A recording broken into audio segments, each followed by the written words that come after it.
Hello and welcome to the latest episode of Go Ballistic. You've got myself, Ryan Rowe, Roger Hanna joining me, and joining the both of us, we've got the pleasure of Kris Boyd's presence. And now I guarantee you the next 20-30 minutes will be much more exciting than what you watched yesterday at Ibrox, no matter where you are. So Kris, first of all, how are you today? You're obviously back there in London for transfer deadline day.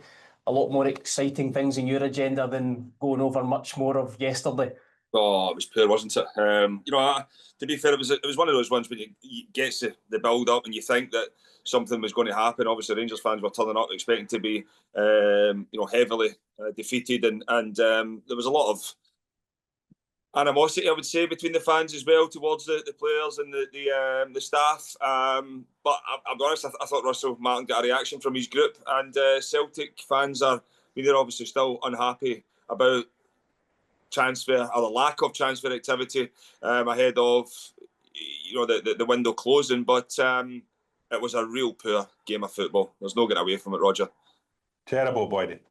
Listen, there's two teams who are in a bad place, and they looked as if they were in a bad place. It looked like two teams coming off the back of really bad European results. They were nervous, they were anxious. Everybody looked as if they were terrified to make a mistake, and it really just added up to, that's probably as bad an Old Firm game as I can remember. Appalling. And I know it's one of these grades, I know you're a great man for your XG stats, Boydy, but the guy that does the XG philosophy Twitter last night said it was the lowest expected goals in a game since records began, or his records began. Rangers 0.16, Celtic 0.17. That's all you need to know. Yeah, it was poor. There's no getting away from it. I thought the lack of quality was clear to see. Listen, I mean, the talking point would obviously be the penalty incident. I don't think it's a penalty. I think Miovski's the other side of scales, and he knows exactly what he's doing. I was a little bit surprised he just didn't go on and try and get his shot away. But then the Souttar's header, I mean, it's just offside, isn't it? Yeah, it's a good bit offside, buddy. Yeah, it's a good ball. By the way, which spared Kasper Schmeichel, who didn't cover himself in glory at that moment. Yeah. There was a few poor individual performances out there, I felt. If you look through the Rangers were better than they'd been in Bruges, but it would be impossible to be worse than they were in Bruges. I think having Giga on that right side next to Tavernier, having Tavernier back was an improvement in Max Aarons. I think having Barron in the middle of the park was an improvement on Rothwell. Mikey Moore showed in flashes that he could maybe be better than Antman, but we'll see. And Miovski looked better than Danilo. But for all of that, they didn't really test Schmeichel at any stage. They didn't really worry Scales or Carter Vickers too much. And Celtic weren't great either, you know. Up front, Maida is a shadow of what he's been. Balak Wisha, we need to cut him some slack. It was his first game. He's maybe not trained with Celtic. He probably doesn't know the teammates' names, but he was poor. Nygren doesn't look as good out there as he looks when he's in. Tony Nelson is not as good as Alistair Johnson. I think we can agree on that. And Celtic, it's beginning to look as if Celtic have an issue with Kieran Tierney. 70 minutes again. That's now, half a dozen games for Celtic. He's not played 90 minutes in a domestic game since January 2024. Brendan Rodgers said they're building up his strength. You wonder how long that's going to take to build up. And you do wonder how long it's going to take before people ask questions of it. People thought it was going to be an upgrade in Greg Taylor. At the minute, that's not the case. No, I mean, I think, listen, if you go back a few years ago, there's no doubt that Kieran Tierney is still a very good player. Hence the reason why Arsenal paid the money that they paid for him. But you look at it right now and you've got to say Celtic are weaker in that left back area. Sometimes it's not until someone moves on you realise how good they were or what they gave you, the football club. And I think that's Greg Taylor's falling into that category right now, because Celtic have missed him. Not only for his durability, but I think as well that stepping into the middle of the pitch. Get into that midfield area and keeping things moving. Kieran Tierney likes to go on the outside. I think, I've said it loads of times. Greg Taylor was a centre midfielder when he was younger, and it's just natural for him to go in there, and it's seamless. But you look at it right now, and for Celtic's point of view, it does look a little bit disjointed. Everything, as you say, when it's Tony Ralston, there's not that connection. Whoever plays on the right hand side, there's not that same connection. And to be fair, I think Tony Ralston does okay. He's never. He's never let Celtic down. He'll come in, he'll put in, some performances, but he's never going to be, as you say, Roger. He's never going to be an Alistair Johnston. That's a fact. But you look at even in the middle of the pitch yesterday. Callum McGregor again, a big game, and it felt as if he struggled a bit. Hatate looked off it as well. Engels, I mean, do you think, Boydy? Here's one. You're up there now. Celtic supporters are unhappy at the lack of transfer activity. Brendan Rodgers, I know he's been trying to hide it, but I think he's unhappy at the lack of transfer activity. The players got unhappy as well. The McGregor, Hatate, Maeda, key men for Celtic. Would they be expecting more reinforcements to be in that team playing alongside them? I mean, I think as players, you'll look to positions that, for example, there maybe Nicholas Kuhn. He's one where he's moved on, and there's no doubt for the period he was at Celtic, he was very good. Especially last season. They'll look and say, right, okay, that's what we had, and now, no disrespect to the ones that are playing, but they're not Nicholas Kuhn, or they're not giving Celtic what Nicholas Kuhn gave Celtic last year. So as players, they'll look and think to themselves, well, it's not at the level it was. And I think when you're winning games of football, it doesn't really matter. It's when you start to draw games, or you start to lose games, then all of a sudden, everybody's getting questioned. Then as players, you put the old defence shield up, and it's a case of, well, we don't have the players we don't have the players that we had last season that were creating opportunities for us, that were creating opportunities for strikers, as midfielders. Your head's up, you can just roll it to someone, people might be hiding. When you don't have the same level of player, you always feel, as me anyway, as a player looking at it. I mean, for me, if I'm a striker and I'm in there and you've not got the same quality coming off the wide areas, you would think to yourself, well, I'm going to be hammed with that. It's going to have an impact in my game, because you look at the chances that Celtic created, especially last season. They don't look as if they're creating any opportunities either. No goals at home to Kairat, no goals away to Kairat, no goals in the Old Firm derby at Ibrox. Yeah. Adam Ida, somewhere in a service station between Parkhead and Swansea at the minute, probably. Balak Wisha's in. They're still chasing another winger. They're still chasing Kasper Dolberg. But even there's rumours of Yang as well going to Birmingham. The Celtic need to get guys in the door who are going to score goals for them and create chances for the goal scorers, because they're not scoring just now. If you're Johnny Kenny, you've just signed a new contract. You don't get off the bench when they're screaming for a goal in Kazakhstan. Yeah. You don't get on the bench at Ibrox, not even among the substitutes. Yeah. Will he possibly be going out on loan today? Will he be asking to go out on loan today? Well, I think when you're young and you're looking to get that opportunity, he was getting that. It looks as if now Celtic have tied them down. It's just a case of, doesn't really matter now. You can just sit there now and see where it develop. Might be away from Celtic Park, as you say, maybe a loan move, or is Brendan just showing, like, listen, we don't have the firepower, and I need to get players in. But I mean, we keep saying that Celtic need to get players in, and they do. But at the same time, though, Roger, they've spent an absolute fortune. Celtic have spent a fortune. Brendan Rodgers has spent over £63 million before this transfer window. And again, I'm sorry, but I mean, the 11 million for Engels, I don't see it. It looks as if the 9 million, they might recoup some of that in Adam Ida. But you've then got... What about going from Genk to Stuttgart, £24 million. Celtic will get a cut. That was a player who was found by Mark Lawwell. Is that a player that Celtic should have had more patience with rather than discarding him when you look at the situation they find themselves in now, Boydy? Yeah, maybe it is. I mean, hindsight's a great thing, isn't it? You look, somebody goes and he gets regular football. Would he have gotten that at Celtic? Maybe not. I mean, there's no... but he's obviously went to Belgium, got regular football, done well, hence the reason why, he's going to get a move. But to be honest, Roger, I think he's another one that just falls into the category of, the decline in the number 9 as such. For me, I've said this loads of times that there is a real shortage out there of that central striker. Hence the reason why some are getting moves that you wouldn't expect them to get, because there is a real shortage in that area. If there is one that's scoring goals, then teams are going to pay money because they're always looking for that goal scorer. But for me, I don't think it's hit rock bottom with the decline of the number 9. It used to be everybody had 2 strikers up front. They would carry maybe 2 or 3 substitutes as well. You look at as in a striker role. You look at it now.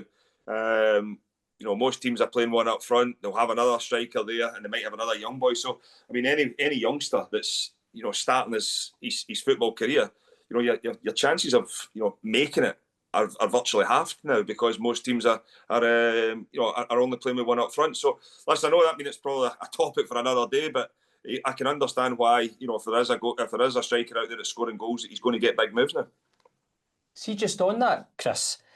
So Rangers and Celtic are both exploring moves for strikers in the region of £8 million. So Dahlberg for Celtic and Yusuf Chermiti for Rangers at Everton. Now, Chermiti hasn't scored in 2 years at Everton. Dahlberg, by all accounts, comes with a greater pedigree. There's probably plenty of players around that both clubs could have looked at for much cheaper. Kieran Tierney at Hibs has a flying start to the season. We spoke about Shankland for a long time. Odsonne Edwards just went to Lens for £4 million. You're surprised? Seema went for 3.5, didn't he? 3.5. Yeah, I mean, you're surprised they didn't go back into those kind of markets. Yeah, I mean, I think when you've had someone that's been there, it's highly unlikely they end up going back for them. But look what's happening with Tierney as well. I mean, where is he? I don't think he's moved anywhere. And I know we're speaking about strikers, but that forward area, especially the numbers that Tierney produced last year for Rangers was outstanding. Listen, there's going to be a lot made of the type of money that Rangers and Celtic will spend on that forward area, but it's a going rate now, isn't it? That's the reality of it. It's a wages thing as well. If you talk about Edward will be in wages now in France that are way beyond what Celtic will pay. Seema in France League One will be wages much bigger than Rangers pay. So it's not just about the fee. Rangers will get. Chermiti won't be on huge money, 21 years of age. The Dahlberg one interests me, Boydy. It's unlike Celtic to go and get a guy with no sell-on value. If you get Dahlberg in a 4-year deal, he's going to be 32 by the time he's done. You get nothing for him. It's almost as if the 2 transfers are going to the wrong clubs, because Celtic tend to go for the younger guys with sell-ons. If Celtic are going for Chermiti, you could have seen that happening. And Rangers go for the older guys. Look, they've done it with Dessers, who's now away to Panathinaikos. If Rangers had gone for Dahlberg, you could have seen that, because that's more the kind of profile they've gone for in the past. It's strange the way it's swung around. Yeah, I mean, I'll be honest with you, I think the Dahlberg one would be, if Celtic to get it over the line, I think it would be a good signing. And there's no doubt he's scoring goals, or he's scored goals. Yeah, against Scotland on Friday night. But you look at and you wouldn't be surprised if he ends up scoring there as well, would you? Well, I need a goalie. But you look at you're 100% right in what you say. It's not really down Celtic's road in terms of the recruitment policy, but I think there's times where you just need to get players in, and that's probably where Celtic are at right now. And because they've messed around for so long in the transfer window, they're now having to make sure they just get someone over the line. And they're probably going to pay over the top for Dahlberg, and it's not really their profile of signing, because you look at them and very rarely do they sign anyone over 24, 25-year-old, because as you say, they want to bring them in, develop them, and then give them that platform. But right now, because of Celtic's mismanagement and the transfer market, they find themselves in a position where they're just going to have to get players in. I actually don't think it is over the top. If you can do a deal today, Boydy, when you get Adamida out for 6 and Kasper Dahlberg in for 8, I think you're better off. I think Celtic can do that. I agree with you. Adamida's not currently. I think Ida and Yang out the door and Dahlberg in for zero outlay, really. they'll be in a better place for Yeah, me. I'm 100% I'm agreeing with you. But as I said, for what Celtic spend to get players in at 27-year-old, 28-year-old, it's not really the done thing. They don't do that. But listen, will it be a good signing? 100%. There is no doubt. Yeah. Will it be an upgrade in Adam Eder? 100%. Yeah, and you're getting come in, he'll score goals. more of a But the whole guarantee because package, you know what you're getting with Dolberg. Yeah. I think, as Ryan says, Chermiti hasn't scored a goal at Everton. Chermiti hasn't had a chance at Everton. We don't know whether he's going to be good, bad, or indifferent. But Kevin Fairwell obviously knows him from his time there. Likes what he sees. He's willing to sanction this deal. Majovski, I think, will be. You know what you're getting from Majovski. He's a bit like Dolberg. You know what you're getting.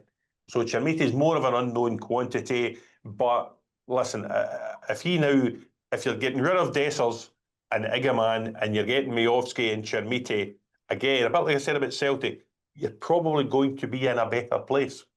Yeah, and what do you think Rangers still need, Kris, in the transfer? So we're obviously coming up to the deadline. We'll come on to Nicholas Raskin because I'd imagine that may be something that Rangers might need. But if you're looking at that Rangers squad just now, okay, there's a striker coming in and potentially this Derek Cornelius coming in, a defender. What other gaps are you seeing in the squad? Well, there's no doubt that Russell Martin would have wanted a defender in because it was an area that he tried to get. Connor Cody was the links were there. There was other centre backs linked as well. So there is no doubt that getting Cornelius in will be one of the areas that Russell Martin was looking to strengthen. And if he gets that deal over the line, then I think he'll be delighted with that. One, because he's left-sided as well. Looks a big boy. I mean, there is. Sometimes when you look at the Rangers team, it's I wouldn't say it's in terms of physicality. It's not one where you used to go into the tunnel and you would be looking at Rangers players and thinking, "Whoa, look at the size of him." That wouldn't be the case. Boys, didn't he? Yeah. So there is definitely needing a and Cornelius does look as if he's a big lumpy boy. So I think he'd be a good addition. I'm still. I don't know what it is. I still don't really see a lot of creativity in that Rangers team. I know Asgard is someone who he's starting to find his feet. I thought he had a lot of nice touches as in the game yesterday, but there wasn't really much came off him though. He had a lot of nice touches. He got it down. His first touch looks really good. He does look the part. But again, you're looking, well, what did he do? Did he create an opportunity for anybody? Did he make those passes that set your wingers? And it wasn't the case. You could almost say his biggest role was chaperoning Callum McGregor, making sure he didn't have any involvement in the game. Rangers need to get Raskin out. Raskin and Russell Martin doesn't work. Somebody needs to go. The board seem to be saying it's not going to be Russell Martin. Rangers need to get Raskin out because the two of them are incompatible. Even if it's a loan with an option, a loan with an obligation. There was talk of interest for Crystal Palace from Wolves, from Real Betis. I think Rangers need to try and escalate something today. If that leaves them short. Was there talk of Kenny McLean at the weekend, Boydy? That seems to come up in every transfer window since Kenny was a young man. I think Kenny McLean's name's been one that's been mentioned throughout the summer, hasn't it? That experience. There's no doubt he would bring a bit of balance to that Rangers team as well in terms of that left. He can actually play left back as well, can't he? I mean, he's been there if Rangers want to. And that left hand side. Kenny's experience. I think Rangers, especially at the start of the transfer window, should have got more Scottish players in. When you think of a lot of the ones that were available to do, they didn't do it for whatever reason, and they've maybe now went full circle and actually going back to potentially getting Scottish ones in. Listen, I don't think you when you look at the successful Rangers teams, the backbone of those have been Scottish players. And it might have got away from that in recent years, but for me looking at it, I think you need to get people that live and breathe it, and it's going to be with them for the rest of their life, because you're then under pressure to perform. I mean, I'm not sorry, I'm not having a go at players from overseas, but they'll come in, they'll do their work, and then they'll go. Usually the Scottish ones are the ones who, with players played with Rangers of Celtic from years ago that are still walking down the street and they're still getting, what's going on in there, what's happening, what about this, what about that. And for me, when that is the case, you have to up your game, you have to perform, you have to, produce when you're there. And, I look at it and I don't think Rangers have got enough of Scottish ones in their squad, and they could be doing with Adam. And if that's Kenny McLean, then I think, he's getting to the latter stage of his career. But, Kenny's someone who has, prided himself in his fitness. When you look at him, he can still get about the pitch, no problem at all. And he would be a good addition, that experience, that understanding of the game. And for me, if Kenny McLean was somebody to come into Rangers, I think it would be a good addition. So we'll go into the Scotland national team in a minute. But when we come back from international break, Rangers will take on Hearts. Yeah, Hearts. Now, they were briefly top of the league at the weekend there with that late win over Livingston. I mean, early predictions for that one off the back of what we've seen from Rangers.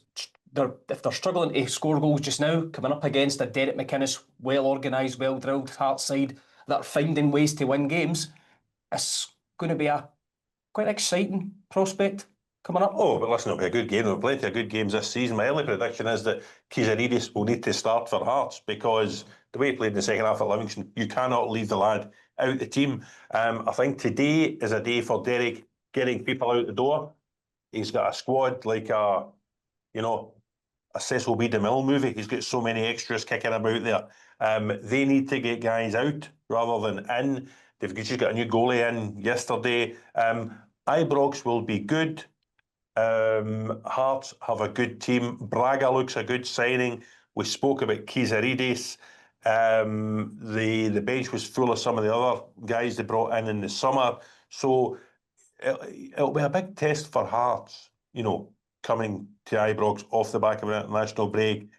The likes of Kizaridis and Braga haven't seen that type of opposition so far. They beat Aberdeen on a Monday night.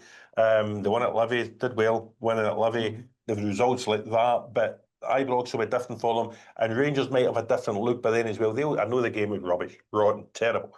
Rangers will probably take confidence for the fact they didn't lose it, and if they get a couple more bodies in, I think it'll be a right good game. Yeah, I mean, they get knocked out the League Cup by St Mirren, but by all accounts, 3-3 well. 3-0 down. But for you, Kris, you've been impressed with Hearts so far this season? Yeah, I mean, I think we were all anticipating, Hearts to improve. From where they were last year. I mean, that was a given. I think when Tony Blooms came in and they expected to be at the top of the table challenging. Listen, they would be very disappointed that they went out of that League Cup, as you said there, to St Mirren. Very disappointed because you felt as if, for Hearts, they could build on something and potentially land a cup this year.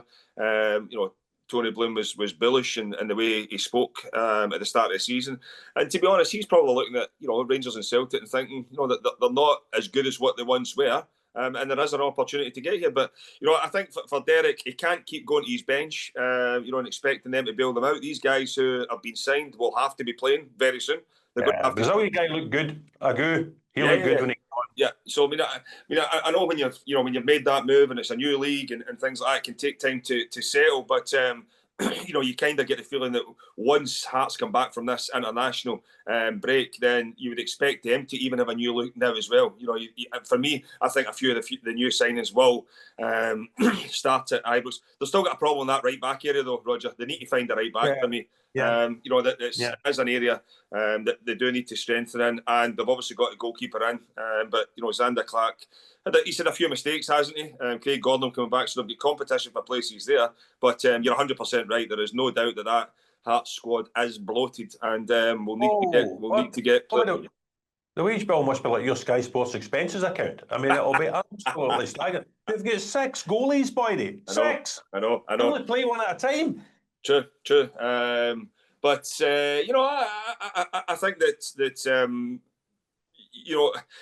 I mean, Xander Clarke, I think was it last week Tannadice, or the week before? Sorry, it was there were poor goalkeeping errors, and then I thought he could have done better on Saturday as well with the goal, but he's someone for me. I mean, I like Xander Clarke as a goalkeeper as well, but as you said there, Craig Gordon will be back shortly. They've obviously brought the German boy in as well. So there's competition for places there now, and again, it could be potentially a problem for Steve Clarke, because he's obviously named Xander and his Scotland squad, and if he's not playing either, then Liam Kelly's not had much football, Angus Gunn's not had much football. So a lot of the times, you're looking at goalkeepers that are not playing, and usually when that happens, it leads to mistakes. Of course.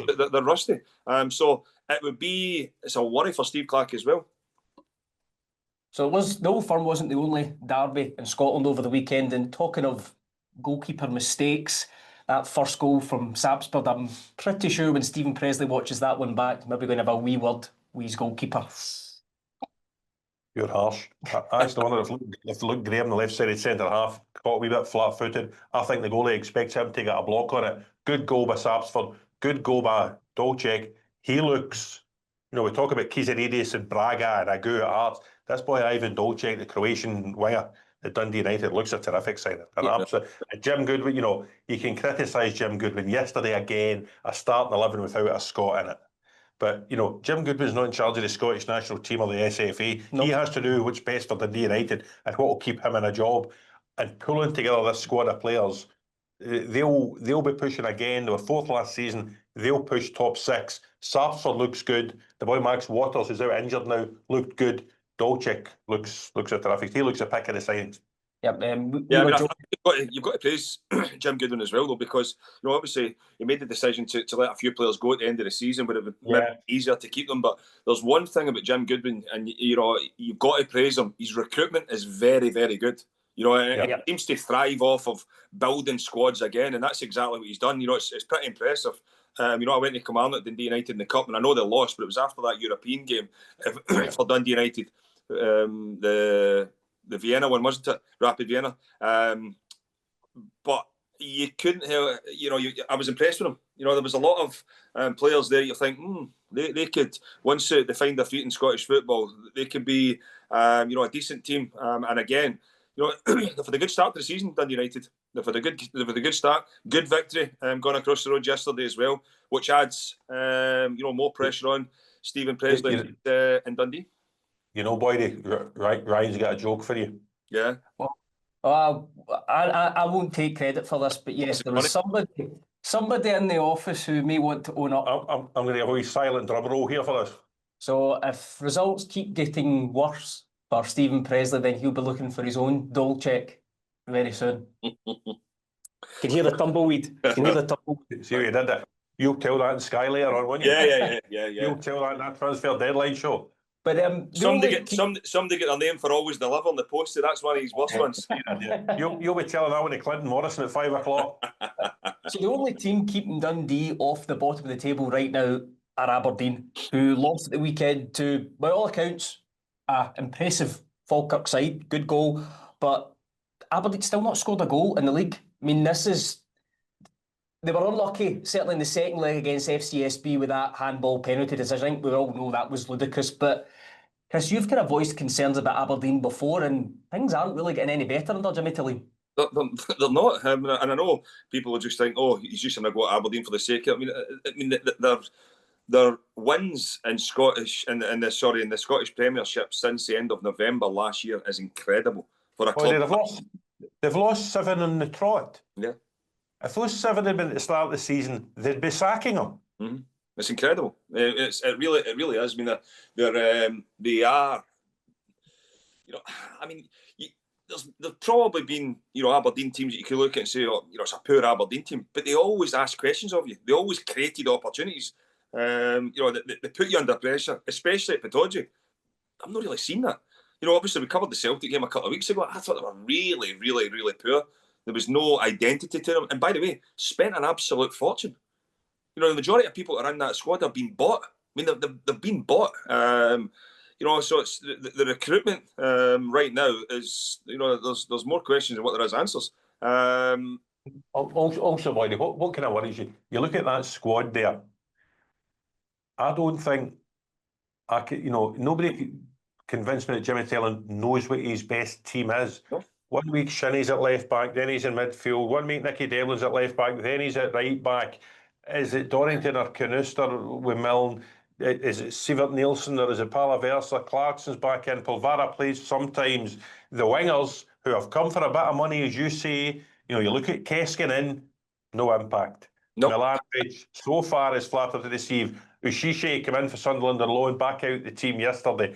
Tete Yenge doesn't look as if he's going to score goals for you. I think this is a big day for Aberdeen. They've let Shaden Morris go to Luton Town this morning. They've let Fletcher Boyd go to Aston Villa. I think Aberdeen need multiple players in the door today. You look at that one, and I know, listen, they probably it'll go to Aston Villa in the development squad, Fletcher Boyd. But why would you not give someone like that an opportunity?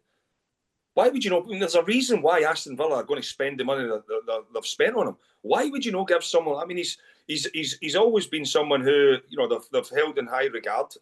Scored goals coming through the youth academy. Why would you not give him an opportunity? I don't get it. I mean, you're not scoring goals, and it's not even you're not scoring. You don't look like scoring either. And you've got someone there who a Premiership team. Yes, as I said, it's going to go into their academy. But why would you not play him and give him that opportunity? I don't understand. I don't get it. And the other thing, Roger, just touch on, sorry. The other thing, see if you look at, you've got right through the Aberdeen team there. If you go back to the start of last season when they were getting praise, when they were being praised, that back four and the goalkeeper was settled. It was settled. It was a settled back four. And you look at it now, and it's like, as you say, it's chopping and changing. Even when he makes substitutions, it's like he takes one off and then moves 2 or 3 players about in the pitch as well. So, I mean, there's a lot of disruption whenever they make a substitution. There's no way that, Aberdeen fans are turning up at Pittodrie like they were last season and enjoying this, because, no disrespect, listen, you can lose a game of football, but Falkirk, in a game where... Big crowd, 18,000 plus yesterday. And by the way, yesterday, last day of August, Boydy, they're 10 points behind Hearts already. Incredible. Okay. And by the way, I know the Europe during the week, but it's only going to get worse, because they're then going to start playing European games every single week now. You need more players. You need a bigger squad. If you're going Thursday, Sunday, you need to be able to rest players and rotate the squad. Numbers-wise, I think that they need to get bodies in the door today. Yeah. So Esther Stocker's another one that looks as if he's going to be going. Yeah. For the end of last season, Kevin Nisbet went back to Millwall. Ode Daba. Him going back, wasn't there?